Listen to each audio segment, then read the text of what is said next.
Hello, my name is Dr. Patrick Wolk, and I will be the host today on The Heart of the Hustle. We are coming today from the McNair Center at the University of St. Thomas. Welcome. Welcome to The Heart of the Hustle. Today is our first episode, and we're very lucky to have Jeremy Jenson with us today. My name is Dr. Patrick Wolk, and I'll be your host for today's show. Jeremy is coming in from Encore Search Partnerships or Partners? Encore Search Partners. Encore Search Partners. He's the CEO over there. And Encore Search Partners, for many of you out there know, it's one of the fastest growing search firms in Houston, if not the fastest growing. Many years has been the fastest growing. One of the largest search firms in all of Houston, if maybe not even Texas, right? And he's won many awards from Inc., local magazines and such, as one of the fastest growing and best businesses to work for. In fact, you won a couple awards in regard to one of the best places to work for. 3 years in a row. 3 years in a row. Yep. So if you're looking for a job, apply to Jeremy. We're hiring, absolutely. There you go. There you go. That being said, it's nice to always look back at the accolades, the things you're doing.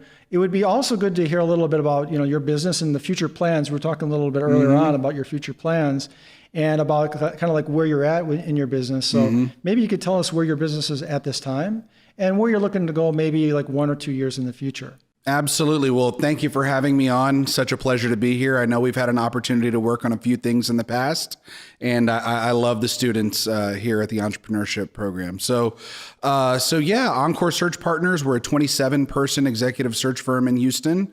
We're pretty much experts in about 4 different verticals. And so that includes wealth management recruiting, law firm recruiting, oil and gas, and then also industrial.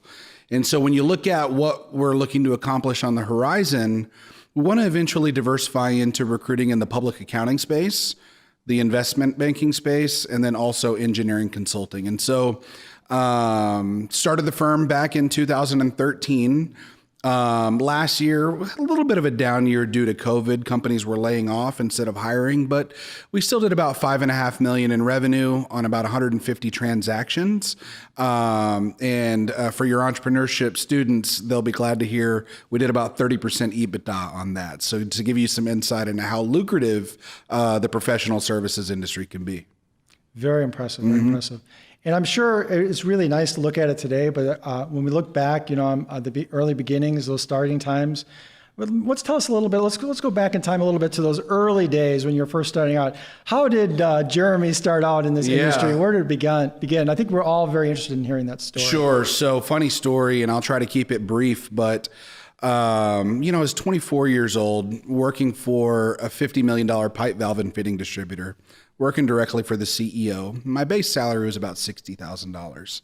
My fiance at the time was a petroleum engineer at BP, making about $99,000. And so here I was, newly engaged, and I had this macho man complex at 24 years old to where I needed to make more money than my wife. And so I went into my boss's office. I said, Bob, I want $100,000. I've made you this much money. I've saved you this much money. He said, Jeremy, you're an invaluable asset to the team. Let me talk to our CFO and I'll get back to you. So he brought me in 2 days later and he offered me $90,000 at 24. And this was, 2009, right? And I accepted it, but then it permeated a little bit and I decided to resign 2 weeks later in order to start my own firm. And so I will say that it was the macho man complex, meaning that I needed to make more money than my fiance, that inspired me starting my own practice. That's an amazing story when we look back at at the macho man. Yeah. Is there when you look at your family or the way you were growing up, is there anything that really kind of that initial spark or something that did you know that you were going to be an entrepreneur later in life? And do these amazing things that you do today? Sure. So I wouldn't say that I grew up wanting to be a business owner. To be quite honest, if you would have asked 9-year-old me what I wanted to do, I would have said I want to be the CEO of Coca-Cola. At the time they had the polar bear commercials where they were going through the ice, and Coca-Cola was all about branding and marketing, and it really resonated with, childhood me. And so I always knew I wanted to be CEO. Unfortunately, and again, you know, I shared this on the last time that we did a Zoom meeting. I never finished my bachelor's degree at University of Houston. And that's one of my life's regrets. I started making six figures when I was 21 years old, and then eventually went into a different arena where I had to rebuild at 23, 24. And then at 25, I was making six figures. And so I never went back. But I think that if your life's dream is to be a CEO, and you don't have a clear path to do that in corporate America, the easiest way to accomplish that is by starting your own business. Absolutely, absolutely. Let me ask one question, and you know, just to kind of get your feel on this. Mm-hmm. Do you feel you mentioned that you had some regret in regard to not finishing that bachelor's? Is that? Do you think that's one of the things that drives you, you know, in today, or is that something that kind of, you know, you look at all these people that got their accolades, MBAs, PhDs. Does it make you want to feel like you, and don't give me any position wrong with that, but like one up them or show them that you can be just as good as them and you don't have to Not at all. No, for many years I was super insecure about it. In many settings I would often lie and say that I had a bachelor's degree, and it was all my own insecurities, being married to somebody who was summa cum laude, salutatorian of her class at Georgia Tech with a dual major in chemical and biomedical engineering, right? And so it really wasn't until I started probably making over 200,000 to where I really felt comfortable publicizing it, right? But I would say that the way that it applies to my life now is I love hiring young, hungry, aggressive, ambitious individuals that never finished their bachelor's degree and giving them an opportunity. And what that breeds is loyalty. And not to say that if you get your degree, you have a lack of loyalty or work ethic, right? But, you know, I'm less exposed to those individuals getting recruited out of the organization because so many different employers mandate having a bachelor's degree at the very least. So I actually love giving opportunities to people that don't have degrees. And we're about 50-50 on whether you have a degree or not at our firm. That's brilliant. I love how you took you know, something that challenged you in your past, and you've become clean with it and clear with it, and at the same time, you've allowed to other people who've had similar situations, similar challenges, and empowered them. That's really amazing. Let me ask. We started talking a little bit about this in regard to you know, the background of starting your business. Tell me a little bit about how that's. I mean, you talked a little about how you got the big salary bump. You know, 90,000. I'm sure you were excited about that. But I mean, when you jumped in do your first business that first year, what was it like? You know, tell me some of those growing pains, some of those excitements, and some of those growing pains, because I think a lot of business owners there, you know, love to hear about that. Yeah. So the first thing that I'll share with people that are aspiring entrepreneurs is that it's a marathon, right? It's not a sprint. You know, the first year I did 81,000 in revenue. The next year, 212, 297, 597, 686, 797. 989 and then 1.2. So it really wasn't until our sixth year that we hit that $1 million mark. And so I would encourage you guys to be patient, work the process, right? As far as growing pains, I would say one of the things that I learned very early on is if I was the one doing the work, it was always going to inhibit my ability to grow. Right.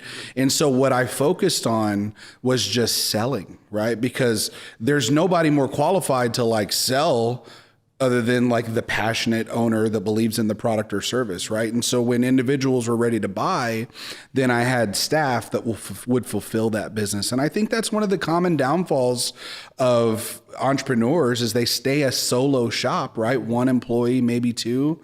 And they're the ones actually doing the work, and it inhibits their ability to grow.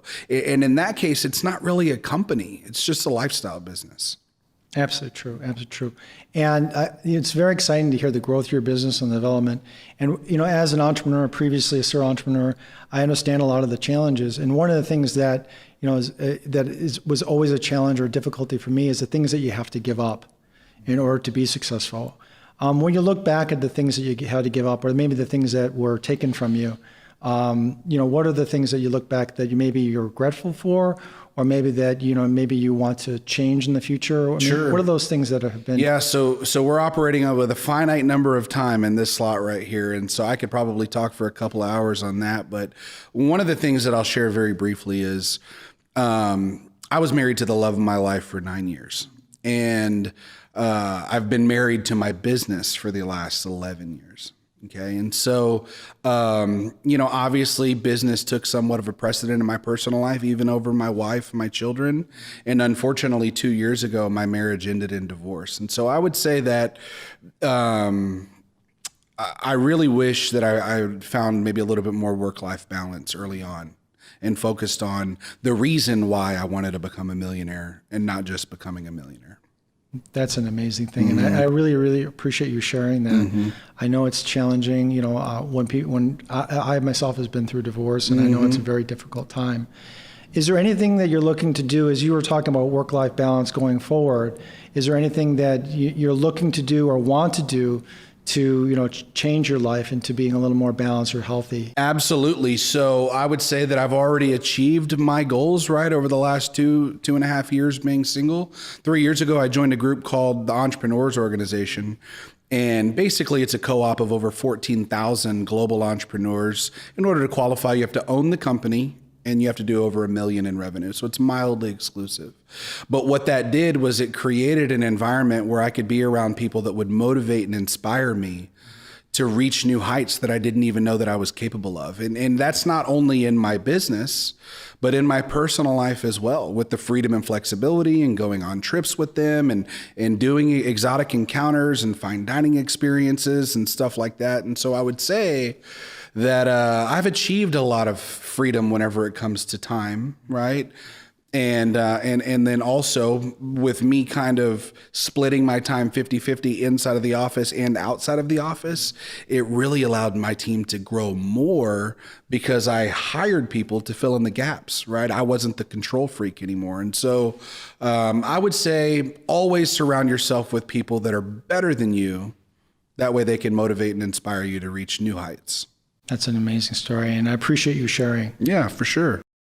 I think one thing that I'd like to, we had a couple of things left in our show today, but one thing I'd like to do is, one of those golden nuggets, that we have that kind of those truths that we come in business and in life, what would be like one golden nugget that you want to share with our audience today that really has been profoundly, that you've learned in business or you've learned in your life that you'd want to share and you want people to remember in the audience today?